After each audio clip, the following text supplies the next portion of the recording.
Hello everyone, I'm Captain Shika Saxena, the founder of Aram Resource Management Solutions, fondly called ARMS, an entity engaged in development of human capital.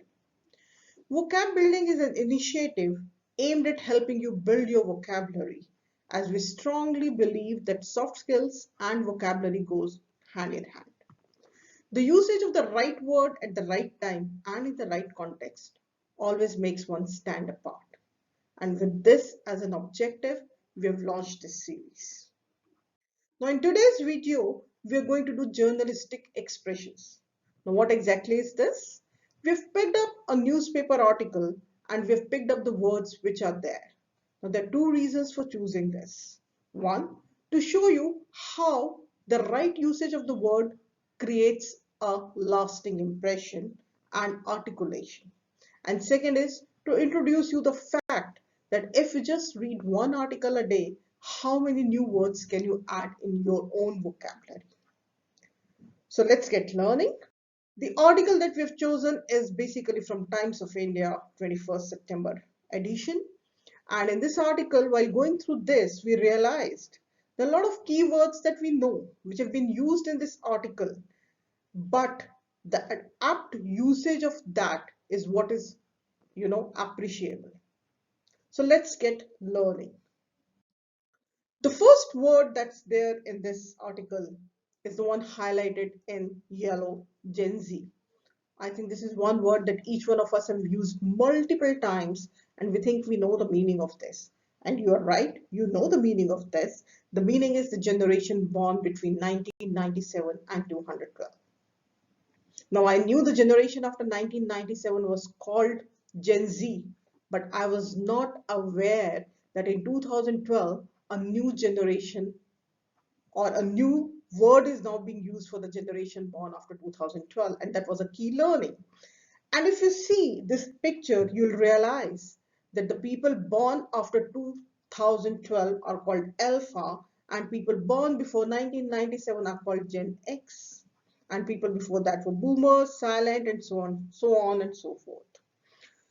Now, what we need to understand is that this basically is an American expression, or this is a way Americans define their, social, based on the social behaviors, Americans define their generations.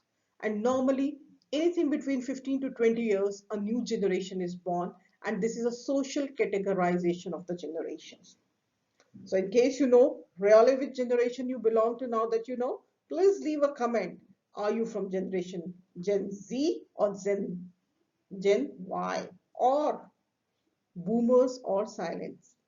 You can leave that in the comment section. Let's move on to the next word, and the next word is moonlighting. Now this is today a hot topic of discussion. What exactly does it mean? So moonlighting means having a second job, typically secretly and at night, in addition to one's regular employment. Now this is something that has become very, very common in the technology companies or with the technical people, and this word or this expression is now used very frequently. Moonlighting. Let's The next word is abundance mindset. Again, an expression that has gained popularity in recent times because this is considered to be a characteristics of Gen Z. Now, what exactly does abundance mindset means? It means when people see limitless or potential in their lives, when they feel there are plenty of options with respect to time and money, then it's called abundance mindset. Mindset today are growth mindset, closed mindset, a lot of fixed mindsets, and now we have abundance mindset. And you guessed it right, there is an opposite to this word, and that is used in this article again, which is scarcity mindset. And I'm sure now you know the meaning of this word. Scarcity means less, and people who are obsessed with the lack of something, again in this term, time and money are referred to as scarcity mindset. And the way this word has been used in this article actually highlights how two words can be used to bring out and to bring home a point which is so very wide. So it says the previous generations were more sticky at the workplace and their scarcity mind taught them to worship their work. So it talks about why. It gives you a cause and effect, and that's where this has been used beautifully. The next word in our script is to be in tune. This is more like an expression, and we decided to discuss it here because it is used as an expression. And to be in tune is in a state which people agree with or understand one another. It is more like in sync with. So if you see its usage, it says, but other companies believe they want to be in tune with the changing times. So they're in sync with the changing time. The next word is consternation. Consternation, where R is silent. And what exactly does it mean? It means a feeling of anxiety or dismay. Typically, it's something unexpected. So this has been used to define, again, highlight why the difference in the characteristics of Gen Z makes it very important to highlight how people before them would have behaved, right? So that is the word. And the next word is again a corporate jargon, which says pink slip, which essentially means that when somebody is asked to leave an organization, he's issued a pink slip. Now, pink slip is again an expression that is used in the corporate jargon. The next word is layoff, which again is on the lines of previous word pink slip, but layoff is when more than one person or a group of person or n number of people are asked to leave an organization. The act of ending a worker's job, sometimes temporarily, usually because there's not enough work to do. So layoff is when the companies ask people to leave, employees to leave because they do not have work for them, then it's called a layoff. The next word that we have is gig workers, again a corporate jargon. And today, a gig is a slang word that is used for a single professional engagement. That means kind of a contract, a short duration contract when you have with someone. That person is called gig workers. And these are the words which are picking up owing to lots and lots of technical companies involving lot and lot of people on project basis. So they're called gig workers. The next word in our article is non-linear manner. Now we all understand what is linear, yet the usage is what we would like you to focus on. They refuse to believe that work can be done in a non-linear manner. So the linear manner is when you have a straight line, one thing after the other, that's called linear. And when things are not in a straight line, one after the other, but are in a branching manner, okay, then it is called a non-linear manner. The meaning from the dictionary is it does not progress or develop smoothly from one stage to the next stage in a logical way. Instead, it takes sudden changes or seems to develop in different directions at the same time. I told you branching. The next word that we have is feign. Now, feigning is especially used for ignorance. It is normally used for you feign ignorance, which means what?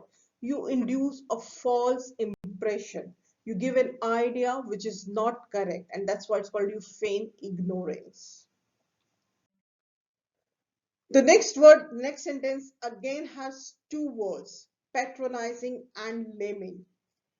So let's look at what patronizing means. When you provide support, when you endorse something, that's called patronizing.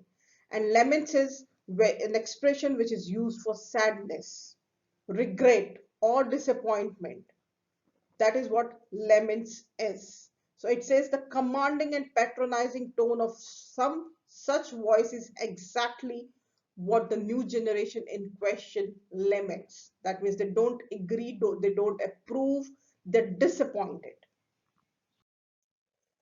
The next sentence again has two words, and they are today's employees, battered leaders are talking about such occurrence so often that it almost appears like a tug of war playing out on social media grounds. So the words are battered and tug of war.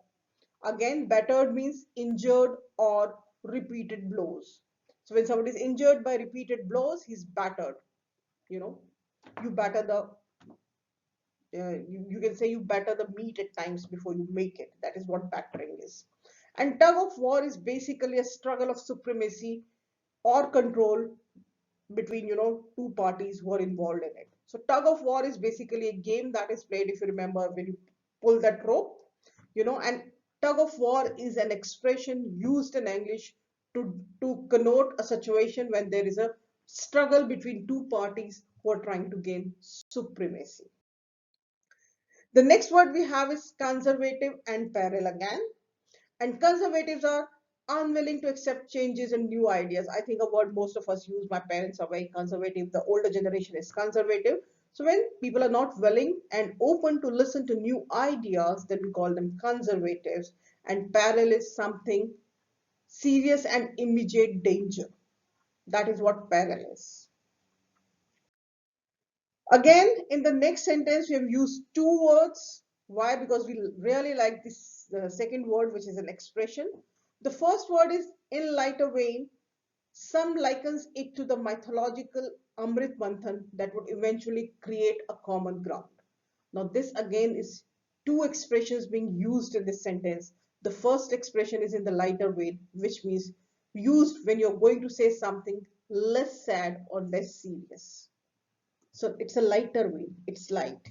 And mythological Amrit Manthan is again an expression which means that when there is a lot of discussion happening, then probably you extract the divine nectar or solution out of that.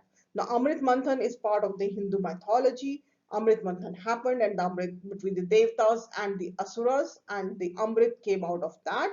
So when we use a expression like Amrit Manthan, what we are saying is that at this point of time, there's a debate going on between what is right and wrong, and probably out of this debate would come out some concrete solution, and that is the beauty of its usage in this particular sentence.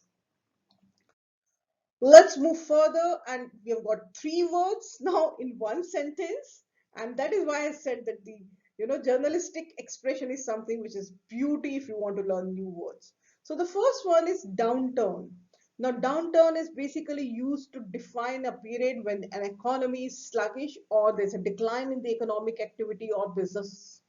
That's called a downturn. And the second one is downsizing, which is again used for the corporate world when they want to, when they lay off, the word that we learned earlier, when they lay off a lot of their employees to downsize the company, that means to reduce the numbers of employees in your organization by eliminating them. So you give pink slips and then you lay off your employees, resulting in a downsizing of the organization, which normally is a phenomena observed when downturn during the downturn. That's what we can say.